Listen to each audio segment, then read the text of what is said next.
Hello guys, Ramzan అయితే వచ్చేస్తుంది కదా. సో మరి స్పెషల్ అయిన పాయసం అయితే చేసేయాలి కదా. రంజాన్ అంటే చాలు పాయసంతో కడుపు నింపేస్తారు. అలాంటి పాయసం అందులో ఒక స్టైల్ని అయితే మనం ఇప్పుడు ట్రై చేసేద్దాం.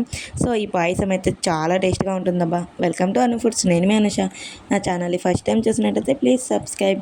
ముందుగా ఒక గిన్నె పెట్టేసుకొని అందులో కొంచెం నేతిని వేసుకొని దానిలో ఒక గ్లాస్ అంత సేమియాని వేసుకొని చక్కగా దోరగా వేయించేసుకోండి.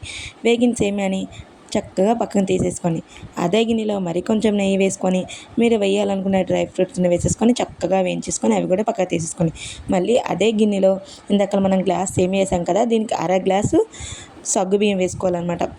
ఈ సగ్గుబియ్యం అర గ్లాస్ వేసుకొని ఒక 4 గ్లాసెస్ వాటర్ వేసుకొని చక్కగా ఇలా మగ్గేంత వరకు మగ్గించుకొని అందులో రుచికి సరిపడే చక్కెర వేసుకోవాలి. ఆ గ్లాస్తో గ్లాసు చక్కెర అయితే స్వీట్ చాలా సరిపోతుంది.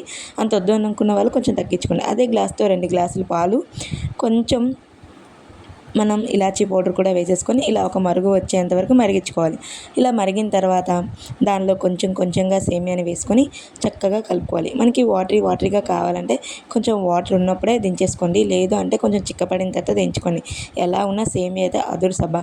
తర్వాత మనం ఇందాకలా వేయించి పెట్టుకున్న డ్రై ఫ్రూట్స్ని వేసేసుకొని ఒక బౌల్లో తీసేసుకుంటే అంతే.